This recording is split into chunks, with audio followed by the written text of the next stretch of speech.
Welcome to the class 12th of biology. I am Dr. Vanna Sharma from LJP SVM Inter College Muzaffarnagar. हम NCERT का last chapter 16 environmental issues पर्यावरण के मुद्दे start कर चुके हैं, जिसे प्रीवियस 3 वीडियोस में स्टार्टिंग पॉइंट्स को एक्सप्लेन किया गया है और उन तीनों वीडियोस की लिंक डिस्क्रिप्शन बॉक्स में दी गई है। यदि आप इस लेसन को स्टार्टिंग से पढ़ना चाहते हैं तो डिस्क्रिप्शन बॉक्स की हेल्प ले सकते हैं, उसमें दी गई लिंक्स की हेल्प ले सकते हैं। और इसी लेसन को आज आगे कंटिन्यू करते हुए एक बहुत ही इम्पॉर्टेंट टॉपिक हम पढ़ने जा रहे हैं, green house effect and global warming. आइए स्टार्ट करते हैं एनवायरमेंटल इश्यूज़ का एक बहुत ही इम्पॉर्टेंट इश्यू, जिसे green house effect and global warming कहते हैं। ग्रीन हाउस इफेक्ट क्या है, इसे जानने से पहले हमें ग्रीन हाउस के बारे में जानना जरूरी है। ग्रीन हाउस इफेक्ट शब्द की उत्पत्ति एक ऐसी परिघटना से हुई है जो ग्रीन हाउस में होती है। ग्रीन हाउस क्या होते हैं? वास्तव में ग्रीन हाउस पौधघर को कहते हैं। क्या आपने कभी कोई ग्रीन हाउस या पौधघर देखा है? ये एक छोटा सा, अगर नहीं देखा है तो आप यहाँ इस पिक्चर में देख सकते हैं, एक छोटा ग्लास का घर जैसा होता है, घर जैसी संरचना है, जिसका उपयोग खासकर शीत ऋतु में, सर्दियों में बहुत ज़्यादा जब टेम्परेचर कम होता है तो पौधों को उगाने के लिए किया जाता है। जिसके ग्लास पैनल, ग्लास के बने हुए जो ये पैनल्स हैं, ये सूर्य से आने वाली किरणों को, सूर्य से आने वाले प्रकाश को अंदर तो आने देते हैं, लेकिन इसके ताप को बाहर नहीं निकलने देते हैं। इसलिए पौधघर ठीक उसी तरह गर्म हो जाता है जैसे कि कुछ घंटों के लिए धूप में अगर हम कार को रख दें तो कार के अंदर का टेम्परेचर भी बहुत अधिक हो जाता है। ठीक इसी प्रकार ये ग्रीन हाउस भी कार्य करता है। जो सूर्य से आने वाली प्रकाश की किरणें, ये पारदर्शी है, इसके अंदर प्रवेश तो कर जाती हैं लेकिन बाहर नहीं आ पाती हैं, पुनः वापस नहीं आती हैं, जिससे कि इस घर का टेम्परेचर अधिक हो जाता है और पौधों की वृद्धि के लिए अनुकूल होता है और कम टेम्परेचर में भी उचित तापमान बनाकर पौधों को उगाया जा सकता है। ये होता है ग्रीन हाउस। अब इसी के कारण, इसी के प्रक्रिया पर आधारित ग्रीन हाउस इफेक्ट है जो हमें पढ़ना है। ग्रीन हाउस प्रभाव इसी ग्रीन हाउस पर आधारित एक परिघटना है।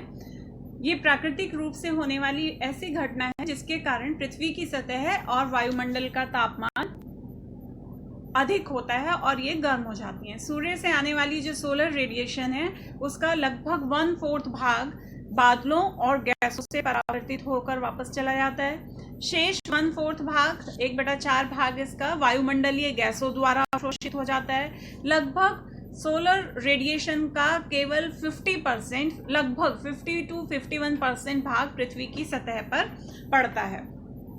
कुछ भाग, इसका भी कुछ भाग ही पृथ्वी को गर्म करता है और शेष भाग पृथ्वी की सतह से इंफ्रारेड रेडिएशन के रूप में परावर्तित हो जाता है।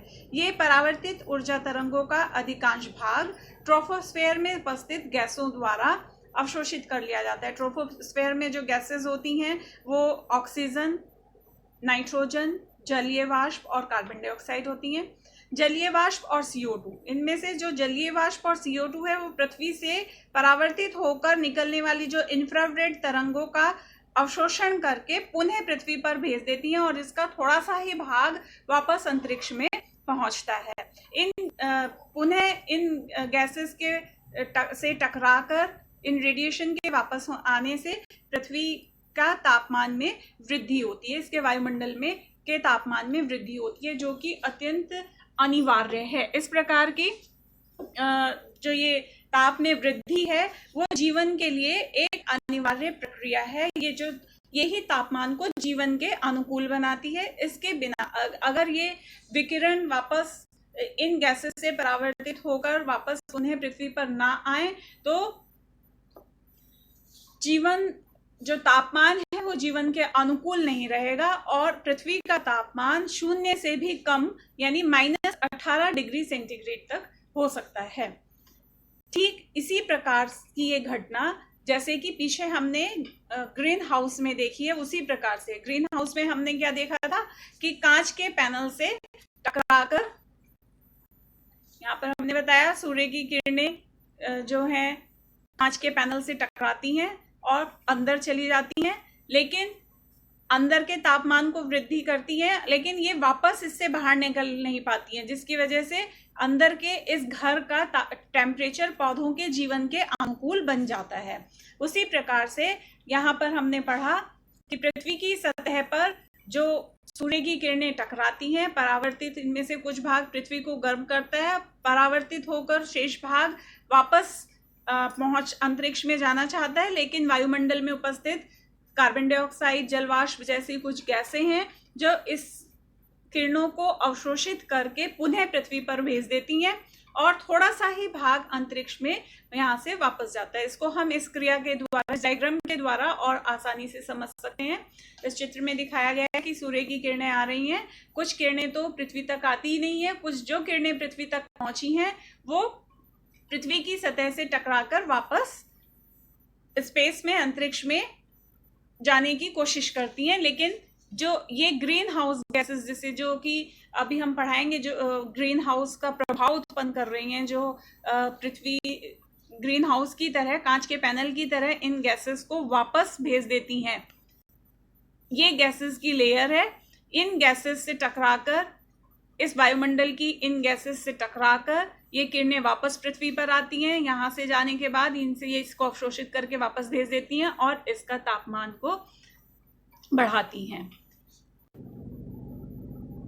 यहाँ हम इसे और अच्छे से इस डायग्राम के द्वारा समझ सकते हैं। इस चित्र में आप देखेंगे, यहाँ पर लिखा है natural green house effect. Naturally जो हमने पीछे वाले डायग्राम में समझा है ग्रीन हाउस इफेक्ट कैसे होता है, सोलर रेडिएशंस चली और इनमें से हमने कहा कि लगभग 50% जो पृथ्वी तक पहुंचने वाली सोलर रेडिएशन है वो यहाँ पर पहुंचती है और पृथ्वी से टकराकर कुछ इस ऊर्जा का, इसकी मोटाई से पता चल रहा है कि जो वापस जा रही है वो थोड़ा सा पतला भाग है, बहुत ही कम ऊर्जा जो है पृथ्वी को गर्म करती है और शेष ऊर्जा पृथ्वी से टकराकर वापस अंतरिक्ष की ओर जाती है। लेकिन वायुमंडल में उपस्थित ग्रीन हाउस गैसेस जैसे कार्बन डाइऑक्साइड, वाटर वेपर, जलवाष्प, मीथेन, ये जो लाल रंग से दिखाया गया भाग है, ये ग्रीन हाउस गैसेस जो ट्रोपोस्फेयर में उपस्थित होती हैं, ये गैसें इन किरणों को अवशोषित करके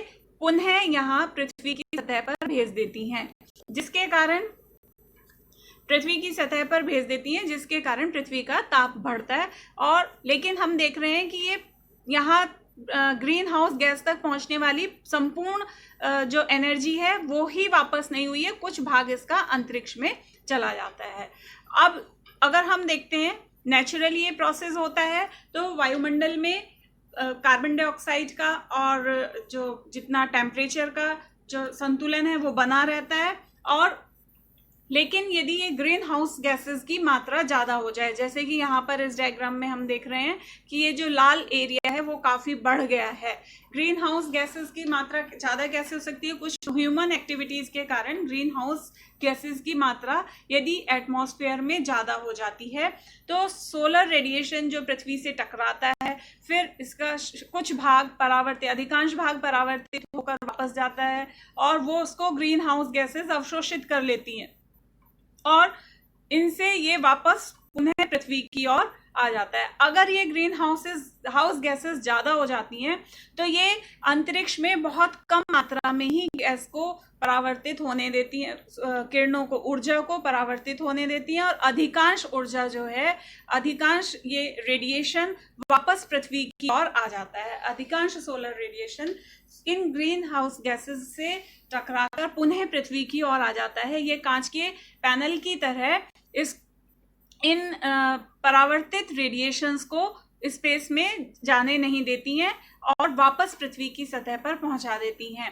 और बहुत कम मात्रा में। यहाँ पर आप नेचुरली अगर ये होता है तो आप देखेंगे कि बहुत एरो जो है वो अधिक मोटा है और यहाँ पर बहुत पतला एरो है, यानी कि यहाँ पर जो स्पेस में निकलने वाली जो रेडिएशन है वो अधिक है और जो पृथ्वी से टकराकर वापस स्पेस में जाने वाली रेडिएशन कम एरो से, पतले एरो से दिखाई गई है, यानी कि बहुत कम हीट जो है वो यहाँ से परावर्तित होकर स्पेस में जा रही है, अधिकांश पृथ्वी पर ही वापस पहुंच रही है, जिससे कि पृथ्वी का टेम्परेचर बहुत अधिक बढ़ जाता है और ये एक प्रकार का जो इफेक्ट उत्पन्न होता है उसी को ही ग्लोबल वार्मिंग कहते हैं, जो कि सभी जीवों के लिए बहुत हानिकारक है।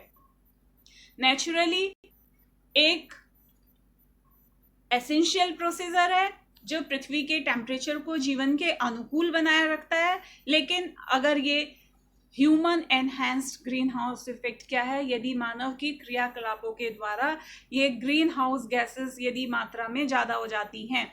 यहाँ पर आप देखेंगे इनकी बहुत पतली लेयर है और इन गैसेस की ये लाल लेयर काफ़ी मोटी हो गई है। तो यानी कि सूर्य से आने वाली जो रेडिएशंस पृथ्वी से टकराई हैं वो उसकी बहुत कम मात्रा ही स्पेस में पहुंचती है और इन ग्रीन हाउस गैसेस के प्रभाव के कारण अधिकांश जो है वो पृथ्वी की सतह पर ही वापस आ जाती हैं, जो कि ग्लोबल वार्मिंग उत्पन्न करते हैं।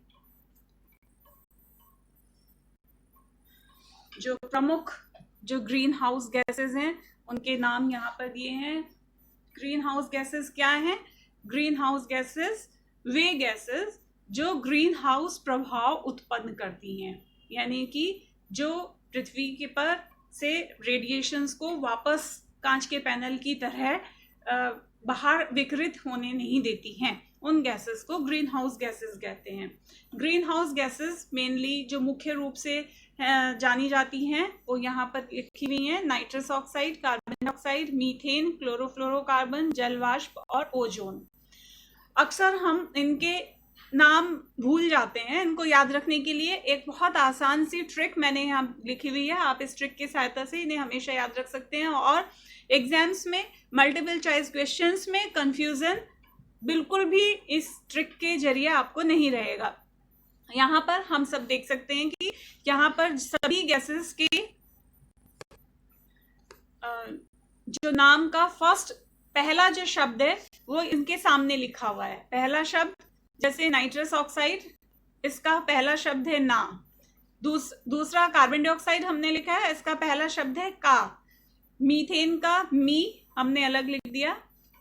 क्लोरोफ्लोरोकार्बन, इसके लिए एक अलग से हमने यहाँ पर शब्द लिया है, बनाया है इसको याद रखने के लिए। तीसरी जो ग्रीन हाउस गैस कहते हैं वो जल वाष्प है, इसके लिए हमने यहाँ पर ओजोन के का ओ, केवल ओ। अगर हम इस पूरे शब्द को, इनके शब्दों को मिलाकर सेंटेंस बनाते हैं तो सेंटेंस बनता है नाकामी का कलंक जलाओ। नाकामी का कलंक जलाओ, जिसमें से ये अंडरलाइन जो है वो सब ग्रीन हाउस गैसेस को हमें याद रखने में सहायता करेगा, लेकिन इस सेंटेंस को एक मीनिंग देने के लिए इसमें का एक अलग शब्द जुड़ा हुआ है। तो ना से, ना को याद रखने के लिए ना मीन्स नाइट्रस ऑक्साइड, का मीन्स कार्बन डाइऑक्साइड, मी से हम याद रख सकते हैं मीथेन, और कलंक से याद रख सकते हैं क्लोरोफ्लोरोकार्बन। कैल है क्लोरो और कार्बन के लिए दूसरा कै, क्लोरोफ्लोरोकार्बन। और जलाओ के लिए जल जो इसमें शब्द है जल वाष्प, जल वाष्प को याद रखने में ये हेल्प करेगा। इसी तरह ओजोन का ओ हमें याद रखने में सहायता करेगा। तो अगर हम इस ट्रिक को याद रख लेते हैं, क्या ट्रिक है? नाकामी का कलंक जलाओ। तो हम ना से नाइट्रस ऑक्साइड, का से कार्बन डाइऑक्साइड, मी से मीथेन, नाकामी।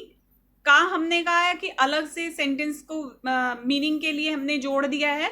फिर कलंक के लिए क्लोरोफ्लोरोकार्बन, और जला से जलवाष्प, और ओ फॉर ओजोन। ये सभी ग्रीन हाउस गैसेस हमें हमेशा के लिए याद रह सकती हैं। अब इन ग्रीन हाउस गैसेस में जो इनका जो कंट्रीब्यूशन है ग्लोबल वार्मिंग के लिए, ये जो ग्लोबल वार्मिंग में कौन कौन सी मात्रा, कौन कौन सी गैस सबसे ज़्यादा कंट्रीब्यूट करती है वो हम इस डायग्राम से समझ सकते हैं। यहाँ पर आप देख रहे हो मोस्टली जो ग्रीन हाउस के लिए रिस्पॉन्सिबल मोस्ट इम्पॉर्टेंट गैस है वो है कार्बन डाइऑक्साइड। लगभग ग्लोबल वार्मिंग जो होती है उसका 60% भाग कार्बन डाइऑक्साइड रिस्पॉन्सिबल है उसके लिए। 20% मीथेन कंट्रीब्यूट करता है ग्लोबल वार्मिंग में, क्लोरोफ्लोरोकार्बन 14% और नाइट्रस ऑक्साइड 6%। ये इनकी मात्राएं हैं। लगभग बाकी जो रिमेनिंग गैसेस हैं वो बहुत कम मात्रा में कंट्रीब्यूट करती हैं। मेनली जो खास कंट्रीब्यूशन होता है वो इन 4 गैसेस का होता है। और जिसमें सबसे ज़्यादा मोस्ट इम्पॉर्टेंट ग्लोबल वार्मिंग के लिए रिस्पॉन्सिबल गैस मानी जाती है कार्बन डाइऑक्साइड। यदि केवल एक मोस्ट रिस्पॉन्सिबल गैस का नाम पूछा जाए तो हमें कार्बन डाइऑक्साइड का नाम लिखना। जो ग्रीन हाउस गैसेज हैं उनमें से मोस्ट इम्पॉर्टेंट हमने पढ़ा कार्बन डाइऑक्साइड है। अब ये कार्बन डाइऑक्साइड वातावरण में कहाँ कहाँ से आ सकती है, उसके मेन सोर्सेज क्या हैं, ये हम देख लेते हैं। जो जीवाश्मीय ईंधन जैसे कि लकड़ी, कोयला, नेचुरल गैस आदि, इन सब के जलने से कार्बन डाइऑक्साइड गैस उत्पन्न होती है। इसी तरह बहुत सारी औद्योगिक इकाइयों से भी कार्बन डाइऑक्साइड रिलीज होती है। वनोन्मूलन भी एक इसका कारण, वनोन्मूलन मीन्स डिफॉरेस्टेशन, पेड़ों की कटाई। आजकल जो इंडस्ट्रियलाइजेशन के लिए या कॉलोनीज वगैरह बनाने के लिए वन का एरिया जो है वो बहुत कम होता जा रहा है, और वनों की कटाई भी कार्बन डाइऑक्साइड की अधिकता का एक मेन कारण होता है, क्योंकि हम सब जानते ही हैं कि पौधे जो हैं वो कार्बन डाइऑक्साइड को ग्रहण करके इसकी मात्रा को कम करते हैं, और कार्बन डाइऑक्साइड का इस्तेमाल करके वो प्रकाश संश्लेषण की क्रिया द्वारा अपना भोजन बनाते हैं और ऑक्सीजन की मात्रा को बढ़ाते हैं। इसी प्रकार एक और कारण है जनसंख्या वृद्धि। जनसंख्या वृद्धि होने के कारण भी वो सभी कारणों से रिलेटेड है। जनसंख्या वृद्धि होती है तो सारे ऊपर के सभी कारणों में भी वृद्धि होगी, सभी क्रियाओं में वृद्धि होगी। वनोन्मूलन भी होगा, औद्योगिकीकरण भी होगा, और जीवाश्म ईंधन। इसी तरह वनों के जलने से भी कार्बन डाइऑक्साइड काफ़ी मात्रा में उत्पन्न होती है। दूसरा जो मुख्य कार्बन डाइऑक्साइड के बाद जो ग्रीन हाउस गैस है वो है मीथेन। मीथेन कहाँ से उत्पन्न हो सकती है? कार्बनिक पदार्थों के अपघटन द्वारा। जब कार्बनिक पदार्थों का बैक्टीरिया द्वारा अपघटन होता है तो मीथेन गैस उत्पन्न होती है।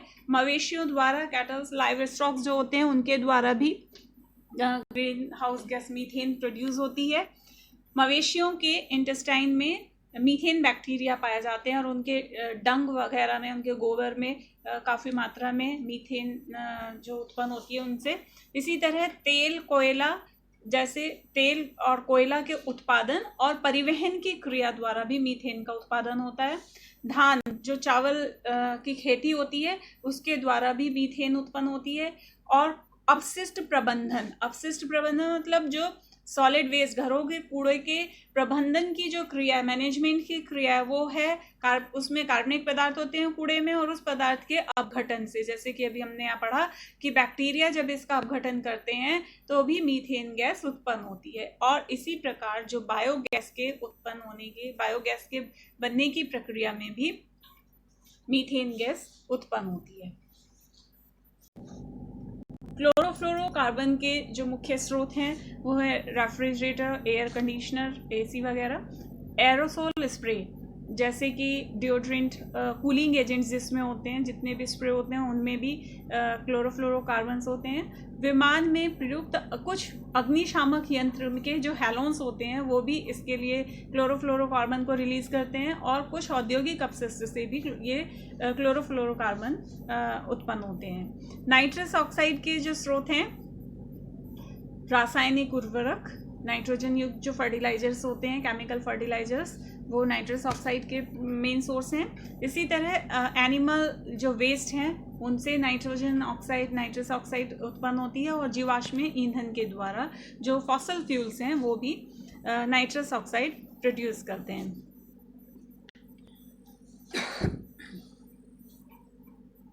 विश्वव्यापी उष्णता यानी ग्लोबल वार्मिंग, जिसे भूमंडलीय ऊष्मायन भी कहते हैं। जैसे कि अभी हमने प्रीवियस एक डायग्राम में आपको बताया कि जब नेचुरली ग्रीन हाउस इफेक्ट होता है तो पृथ्वी पर जीवन के अनुकूल ताप रहता है, लेकिन यदि मानव के क्रियाकलापों के द्वारा, मानव की एक्टिविटीज़ के द्वारा यदि ग्रीन हाउस गैसेस की मात्रा वायुमंडल में बहुत अधिक हो जाती है तो उसकी अधिकता के कारण पृथ्वी के तापमान में निरंतर वृद्धि होती रहती है, और इसी तापमान में निरंतर होने वाली इसी वृद्धि को ही ग्लोबल वार्मिंग कहते हैं। हम इसे कम शब्दों में डिफाइन कर सकते हैं, ग्रीन हाउस गैसों की अधिकता के कारण पृथ्वी के तापमान में निरंतर होने वाली वृद्धि को ग्लोबल वार्मिंग कहते हैं। अब ग्लोबल वार्मिंग होने का कारण तो हमें पता चल गया, कारण तो वही है green house effect, green house gases की मात्रा में अधिकता होना। और ग्रीन हाउस गैसेस की मात्रा में अधिकता कैसे हो सकती है वो भी हमने इससे पहले वाली स्लाइड में देखा कि कौन कौन सी गैसेस किस किस सोर्स से ज़्यादा उत्पन्न होती हैं।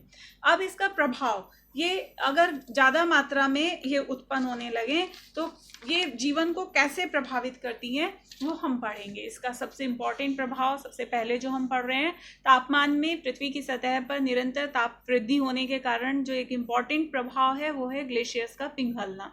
जो ग्लेशियर्स पिघलेंगे तो समुद्र के जल में वृद्धि होगी। वैज्ञानिकों का अनुमान है कि 2.5 डिग्री सेल्सियस ताप बढ़ने पर बर्फ पिघलती है और एंटार्कटिक ग्लेशियर पिघलने से समुद्र के जल का स्तर भी बढ़ रहा है। इससे समुद्र के किनारे बसे बड़े बड़े शहरों जैसे Shanghai, Mumbai, Dhaka, San Francisco आदि के जल निमग्न होने का भी डर बढ़ रहा है। समुद्र के जल में वृद्धि होगी तो समुद्र के किनारे बसे हुए शहरों के डूबने की संभावना है और वो ग्लेशियर के पिघलने से निरंतर वृद्धि होती जा रही है। इसी तरह मौसम में अवांछनीय परिवर्तन भी ग्लोबल वार्मिंग की वजह से हो रहे हैं। बिना मौसम के तेज बारिश, तूफान, आंधी, बाढ़, ये सब सर्दियों का जो गर्मी वर्षा का पैटर्न है, यानी जो सीजन होते हैं वो प्रभावित हो रहे हैं और उनके पैटर्न में भी परिवर्तन हो रहा है।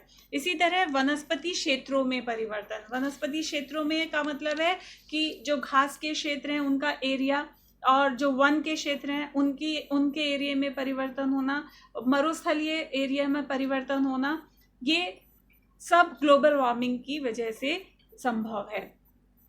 जो मरुभूमि क्षेत्र में वृद्धि, ग्लोबल वार्मिंग अधिक होने पर मरुस्थल का जो एरिया है वो निरंतर बढ़ता चला जा रहा है और जो वनीय क्षेत्र, जो वन वाला क्षेत्र है वो घटता चला जा रहा है। ये एक दूसरे से रिलेटेड टॉपिक है।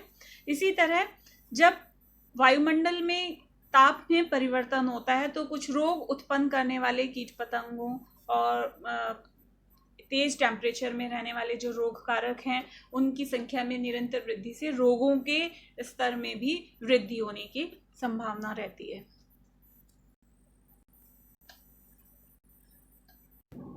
इस भयंकर ग्लोबल वार्मिंग को नियंत्रित करना बहुत आवश्यक है।